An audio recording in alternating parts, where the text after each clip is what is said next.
Welcome to Positive Atheism English channel. Today in our program, Leaves from Gora's Life, written by Dr. Sharma Marla, West Germany. I am going to read out you the Capitalism and Casteism of Common Man. As Gora was proceeding with his programs taking up all aspects of life, political, economic, social and cultural problems seemed to come to him. The communists, with their promise of economic revolution, attracted the imagination of the downtrodden, especially of the untouchables. These untouchables thought that the communists would bring about the change and gathered around them. The communists believed in dictatorship and they thought that these problems could not be solved until the dictatorship of the Communist Party was established. So the common people went to them. They were forthcoming with the solutions of the local problems, but the ultimate solution was to come only when the dictatorship of the communist in his state got elected in large numbers. That's because in 1952, it was the first time there was universal adult voting. Before that, under the British rule, their voting rights were restricted to the educated people. But due to the influence of Mahatma Gandhi, as soon as independence achieved, universal adult franchise was granted by constitution for everyone about 21 years. Naturally, the downtrodden also got the right to vote. They put their hope in the Communist Party and they brought them into power. When the Communist Party was in power, they could not do much to the common people in that frame of bureaucracy. Some of the communists themselves drew high salaries and allowances along with the other members of the assemblies. Their behavior was not better, but after a few years, they found themselves to be on a line with the non-communists as far as pomp and extravagance are concerned. Therefore, the common people were losing their faith in the communists.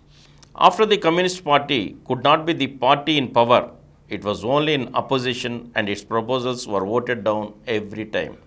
The common people cannot wait till the Communist Party gets majority. As long as the party system is there, the communists also suffered loss. Gora discussed with the communists several times and requested them to take to this partyless method and to fight for economic equality. As long as the communists continued to be in the party, they subjected themselves to the majority party, which was the Congress Party. So the communists attracted votes especially from the poor and downtrodden, but they could not get their work done through the Communist Party. In the place where Gora was living at Vijayawada, there was a group of untouchables occupying a land not their own. The owner of the land also did not compel these untouchables to shift from there because he had other lands to live on. Sometime later, he wanted his land and wanted to expel the Harijans. The untouchables had no place to go to. They cannot buy land of their own. They are very poor. They were once arrested by the court. As long as personal property is there, these hardships are there to the poor people. So they approached Gora. He approached the authorities in turn and said, these homeless people should be shown alternative sites. They said they don't have funds to buy land for the homeless. Gora said it was the duty of the administration to give them land, and if there was no possibility, then he would take the law into his own hands. He took these Harijans in broad daylight and had the huts constructed in the municipal land which was vacant. As it was not of much use, he had these huts put up. It was an illegal occupation, but it was moral. His argument is, when there is conflict between morality and legality, morality should be applied and legality should be opposed. Every man must live. If the law prevents them from living, even the laws must change. Law is for men, men is not for law. Man's existence is only as long as he has sufficient means to live. It is easy for the illiterate untouchables to understand his argument. Gora was very glad as they stood by him and his wife. His wife and he stood by the Harijans.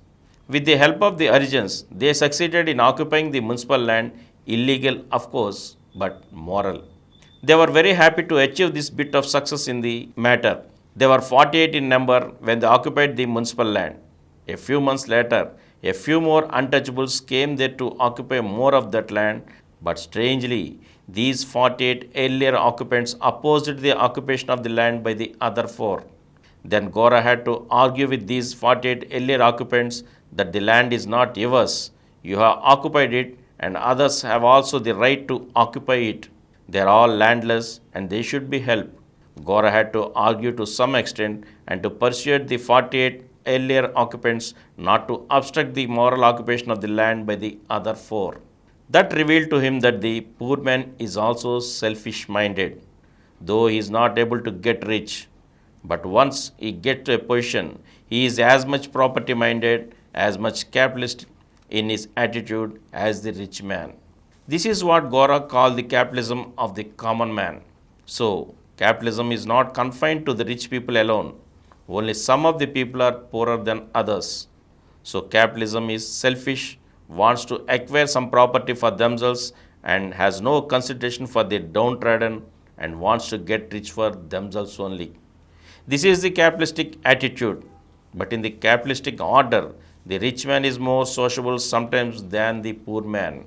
In spite of some of these experiences, Gora never gave up the work among the untouchables, but it revealed to him that he should work for the common good, but not for the selfish advantages of a group of people. And in spite of this attitude in working for common good, he wanted to help even the downtrodden to help themselves only.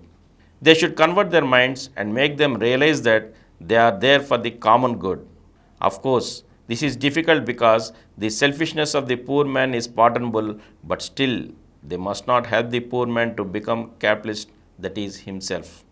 Gora found this capitalism of the common man expressed in democracy.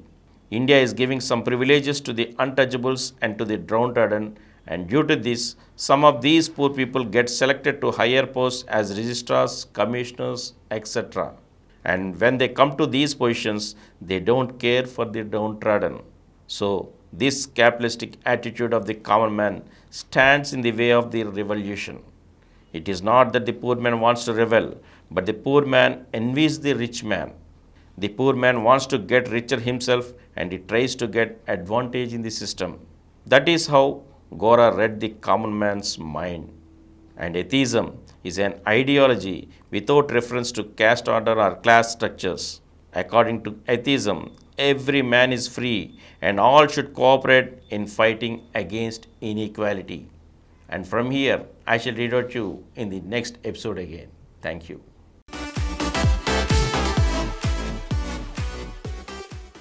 For more videos, please subscribe to our Positive Atheism English channel presented by Dr. Samaram Multi-Channel Network, which has more than 18 crore views, and click the bell icon for notification of our new videos. Please download Samaram Multi-Channel app and watch your favorite channels from your mobile. App available on Google Play Store and subscribe to the channels.